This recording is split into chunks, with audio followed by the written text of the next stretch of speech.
What haunts me isn't what I did, it's what I quit doing. I'm Clarence, 81 years old.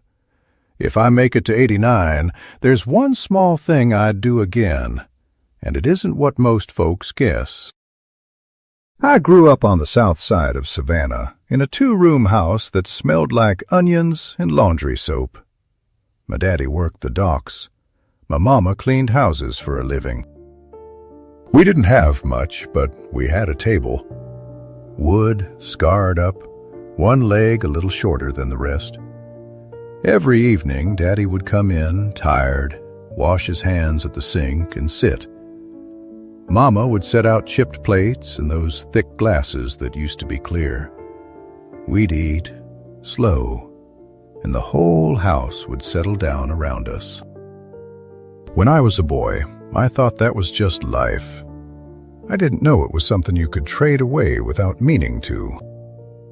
I left home at 19, Army first, then work up north, Detroit, then Chicago. I chased a paycheck like it was a promise. I met my wife, Lillian, at a bus stop in Chicago in 1966. She had a red scarf tied around her hair, and she was humming like she belonged to herself. I offered her my gloves because her hands were bare.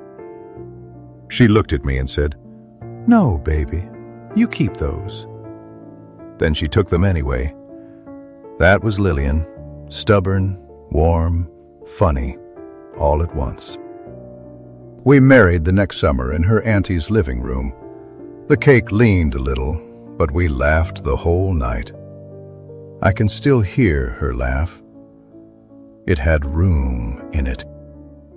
At first, we did what my parents did without thinking, supper at the table. Even if it was just beans and rice, we sat down and faced each other. Then the years started stacking up. 2 kids, a mortgage, a job at the plant that paid better if you said yes to everything. Nights, weekends, holidays. I started saying yes. Just this one extra shift. Just until we catch up. Lillian never fought me about it. She'd pack my lunch in a brown paper bag, kiss my cheek, and say, "Be safe, Clarence." Dinner got later, then separate. The table became a place for mail, school papers, and unpaid time. We still loved each other. We just started living like 2 people running the same race in different lanes. I missed little things first.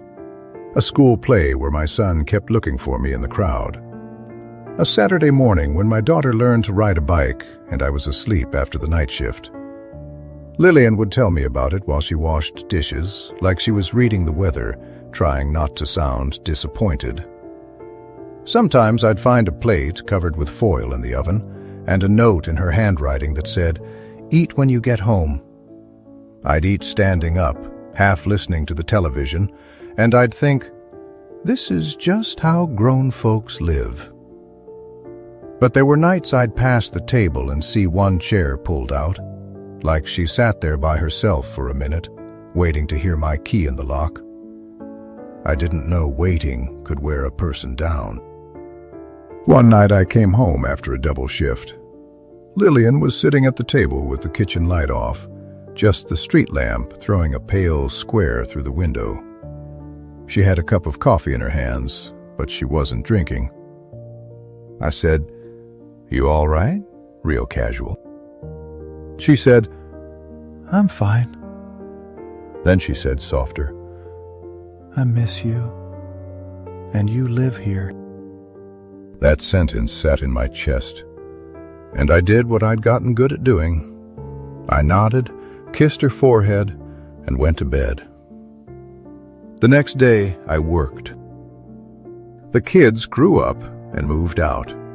I kept telling myself, when I retire, we'll have time.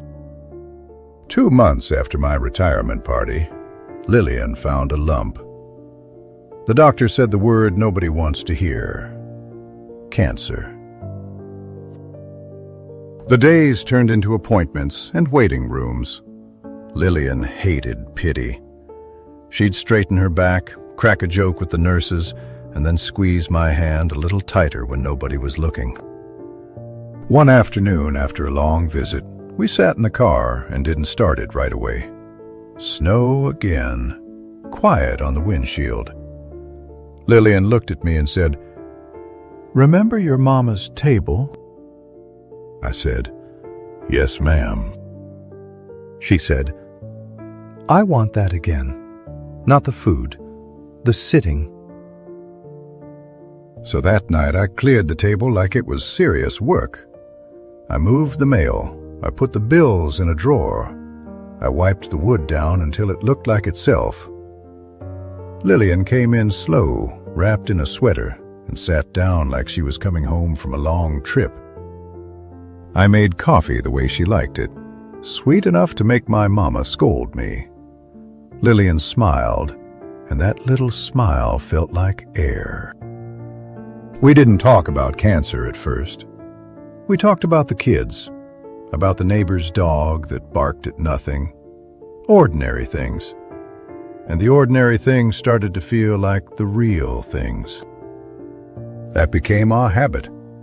Every evening, no matter what kind of day it was, we sat at the table with coffee, sometimes 10 minutes, sometimes an hour. If she felt sick, we still sat. If I felt restless, we still sat. 2 cups, 2 chairs, 1 small return. There's a picture in my mind that hasn't faded. Lillian had lost her hair by then. She wore that red scarf again like the day I met her. She reached across the table and touched my hand, just a light touch, like she was checking I was still there. She said, "This is the part I'll take with me." I wanted to say I'm sorry for the years I gave away. But what I said was, "I'm here." She nodded. For that moment, it was enough. Lillian lived 18 more months. Hard months. Mornings when she couldn't keep food down but still asked if I'd eaten. Days she was angry. Days she was quiet.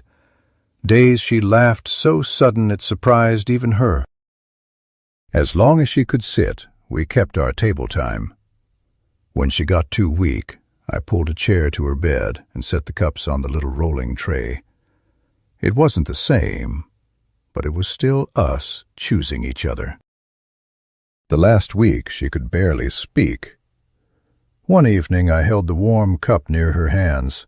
She didn't drink. She just rested her fingers on it, like she was holding warmth itself. I watched her breathe and tried not to bargain with God. After she passed, the house made too much noise. The refrigerator clicked. The clock tapped. The pipes groaned. And that table sat there, clean, waiting, like it didn't know. For a long time I couldn't sit at it. I'd walk past, set my keys down, keep moving. I thought if I sat, I'd fall apart right on that wood. Then one Sunday my grandson Marcus came over. He was 24 then, all legs and worry. He stood in my kitchen and said, "Granddad, you got coffee?" I almost said no. Habit. Then I heard Lillian in my head, plain and steady. The sitting. So I put on the kettle. Marcus sat at the table and looked around like he was noticing things for the first time. The scratches in the wood, the old photo on the wall, the chair that used to be Lillian's. He said, "I've been messing up with my girl. I don't know how to fix it." I didn't give him a speech. I poured the coffee, sat down across from him, and let the quiet do its work. After a while, he said, "You and Grandma always looked calm together." I let out a small laugh. Then I said, "We kept coming back." That's the one thing I'd do again. Not a job, not a new house, not even the trips I told myself we'd take someday. I would come back to the table, on purpose, while the people I loved could still pull out a chair. If you've got someone you care about, and you keep meaning to get to them, don't wait for things to calm down first. Make something warm. Sit down. Let the day be unfinished for a few minutes. Look at their face and let them see yours. And if you don't have that person anymore, like me, then still sit sometimes. Put your hands around the cup. Let the quiet come. It hurts, yes, but it also keeps the love from turning into a rumor. If I make it to 89, I don't want to brag about what I earned. I want to remember the sound of 2 cups touching, and a woman in a red scarf saying, without words, "I'm still here with you."